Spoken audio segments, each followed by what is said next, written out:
Hi friends, welcome back to my channel.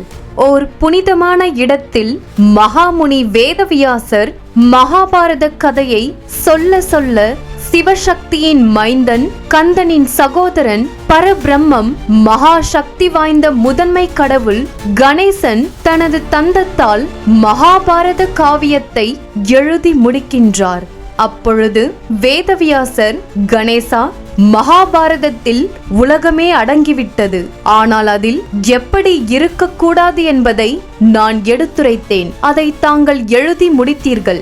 ஆனால் கணேசா, ஒரு நல்ல குடும்பம் எப்படி இருக்க வேண்டும், நல்ல தம்பதிகள், நல்ல சகோதர சகோதரிகள் உறவு எப்படி இருக்க வேண்டும், இதை உலகம் நிச்சயம் அறிந்து கொள்ள வேண்டும். தயவு செய்து உங்கள் சிவ குடும்பத்தின் கதையை உங்கள் திருவாயால் எனக்கு சொல்லுங்கள் என்று வேதவியாசர் கணேசனிடம் கேட்கின்றார். ரிஷிவரே, தாங்கள் என்னை கேட்டுக்கொண்டதால் என் குடும்பத்தின் பெருமைமிகு கதையை நான் நிச்சயம் சொல்கிறேன். நீங்கள் 5 தேவர்களை வணங்கினீர்கள், 5 பரபிரம்மம் என்று குறிப்பிட்டீர்கள். ஆனால் பரபிரம்மம் 5 அல்ல, 6. 6வது பரபிரம்மம் தான் என் சகோதரன் கார்த்திகேயன். ஆம், அவரை சண்முகர் என்று அழைப்பார்கள். உலகினர் என்னை முதலில் வணங்கினாலும் என்னை விட முன்னதாகவே தீப வடிவத்தில் என் சகோதரனுக்குத்தான் முக்கிய இடம் கிடைத்தது என்று கணேசன் சொல்கின்றார். கணேசா, சகோதரர் மீது நீர் காட்டும் புதிய வெளிச்சம் பிரமிக்க வைக்கிறது. கதையை உடனே தொடங்குங்கள் என்று வேதவியாசர் ஆர்வமாக கேட்கின்றார். சிவபெருமானும் பார்வதி தேவியும் எனக்கு மட்டும் பெற்றோர் இல்லை, இந்த உலகத்தின் பெற்றோர். இந்த உலகத்தின் நன்மைக்காகவே அவர்கள் பிரியவும் சேரவும் நேர்ந்தது என்று விநாயகர் வேதவியாசரிடம் சிவ குடும்பத்தின் கதையை சொல்ல ஆரம்பிக்கின்றார்.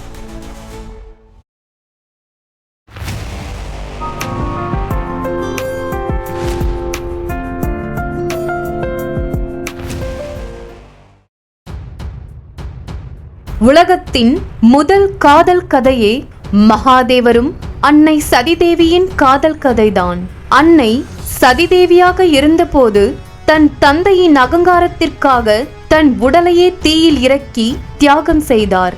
அதை அறிந்த மகாதேவர் தன் காதல் மனைவி இறந்த விரக்தியில் அவளுடைய உடலை ஏந்தி அண்டம் நடுங்குகின்ற அளவிற்கு மகா தாண்டவமாடினார். சிவபெருமானின் நடனத்தால் இந்த உலகமே அழிந்துவிடும் என்று மகாவிஷ்ணு தனது சுதர்சன சக்கரத்தை விட்டு சதிதேவியின் உடலை மகாதேவர் கையிலிருந்து பிரித்து விட்டார். சதிதேவியின் உடல் 51 துண்டுகளாக சிதறி விழுந்தது. மனமுடைந்த மகாதேவர் உலகை துறந்து அமர்நாத் குகையில் தனிமையில் தவத்தில் ஆழ்ந்தார். அந்த நேரத்தில்தான் அசுரன் தாரகாசூரன் 3 உலகையும் கொடுமைப்படுத்தி வந்தான். காப்பாற்றுங்கள் என்று கூக்குரல் எழுந்தது. என் சகோதரன் கார்த்திகேயன் யாருடைய முடிவிற்காக பிறந்தானோ அவன் பெயர்தான் தாரகாசுரன். ஆனால் நான் தாரகாசுரனுக்கு நன்றி சொல்கின்றேன். அந்த அசுரனால் தான் என் தாயும் தந்தையும் மீண்டும் இணைய முடிந்தது.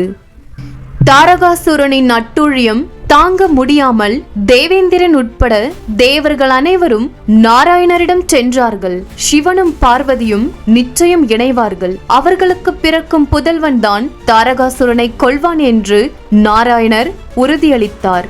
அதனால் சிவபெருமானுக்கும் அன்னை பார்வதி தேவிக்கும் அனைவர் முன்னிலையிலும் கோலாகலமாக திருமணம் நடைபெற்றது. ஆனால் அன்னை பார்வதி தேவிக்கு சோதனை காலம் அப்பொழுதுதான் ஆரம்பமானது.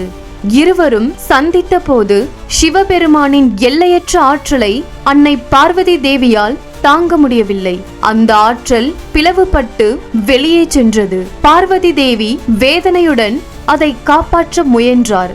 ஆனால் அந்த ஆற்றலை அவரால் மட்டுமில்லை, அக்னி தேவர், கங்காதேவி, ஏன் பூமி தாயாலும் அந்த பாரத்தை தாங்க முடியவில்லை.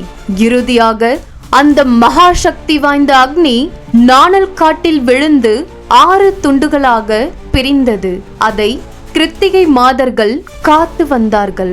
இப்படித்தான் சிவபெருமானின் எல்லையற்ற தீச்சுடரிலிருந்து கார்த்திகேயன் அவதரித்து கிருத்திகை மாதர்களால் வளர்க்கப்பட்டார்.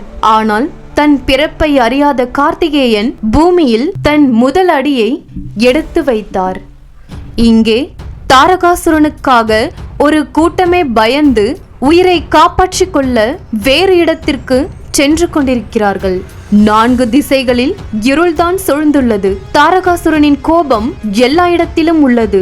ஆனால் நம்பிக்கையை மட்டும் விட்டுவிடாதீர்கள். அந்த கடவுள் நம்மை காப்பார் என்று நம்பி சொல்கின்றார். அப்பொழுது நம்பியின் குழந்தை வள்ளி, தந்தையே, உண்மையில் கடவுள் இருக்கிறாரா? நம்மை காப்பாற்ற ஏன் வரவில்லை என்று கேட்கின்றாள். பயம் அழைக்கும் போது கடவுள் வருவதில்லை. அன்பும் பக்தியும் அழைக்கும் போது நிச்சயம் கடவுள் வருவார்.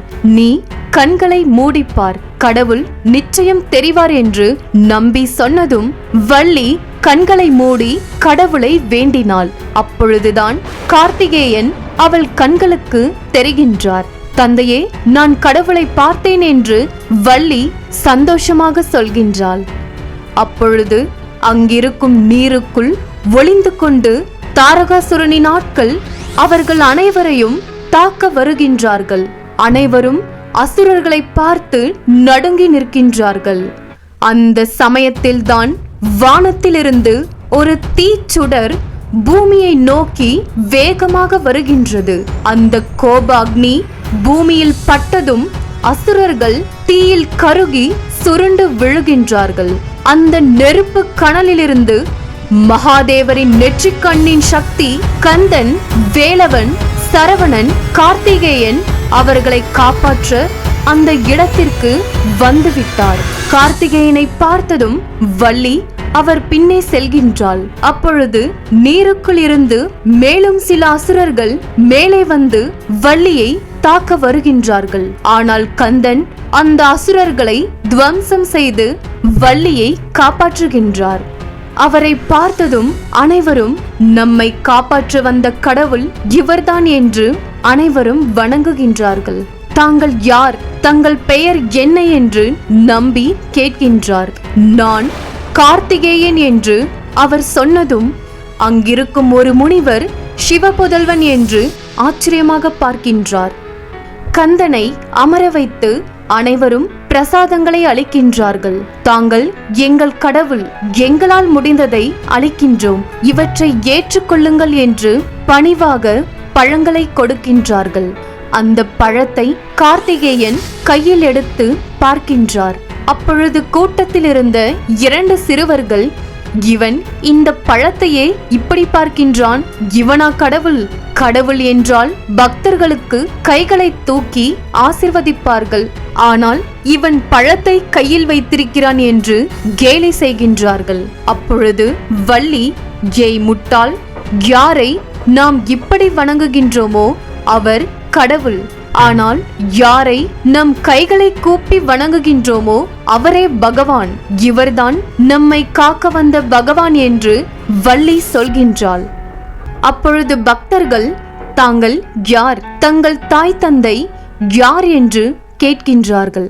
அப்பொழுதுதான் அந்த இடத்தில் வந்த முனிவர், இவர் சிவனின் மைந்தன், இவர் தந்தை சிவபெருமான், இவர் தாய்தான் ஆதிசக்தியான அன்னை பார்வதி தேவி என்று முனிவர் சொன்னதும் அனைவரும் மெய் சிலிர்த்து போகின்றார்கள்.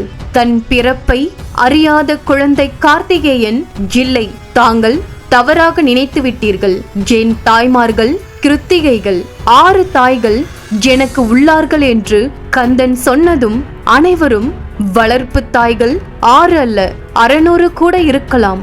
ஆனால் ஒரே தாய் தந்தையால் மட்டுமே ஒருவர் பிறக்க முடியும். அவர்களை தாங்கள் அறியவில்லையா என்று சுற்றி நிற்பவர்கள் கேட்கின்றார்கள். அப்பொழுது சிறுவர்கள், இவன் தாய் தந்தை இவனை தியாகம் செய்து விட்டார்கள் என்று கேலி செய்து சிரிக்கின்றார்கள். அதனால் மனமுடைந்து போன கார்த்திகேயன் தன் தாய் தந்தை யார் என்று குழப்பத்தில் நிற்கின்றார். கார்த்திகை மாதர்களால் வளர்க்கப்பட்ட குழந்தை கார்த்திகேயன் தனது உண்மையான தாய் தந்தையை எப்பொழுது சந்திப்பார், எப்படி கைலாயத்திற்கு செல்வார் என்பதை பற்றி நாம அடுத்த பகுதியில் தெரிந்து கொள்வோம். நன்றி.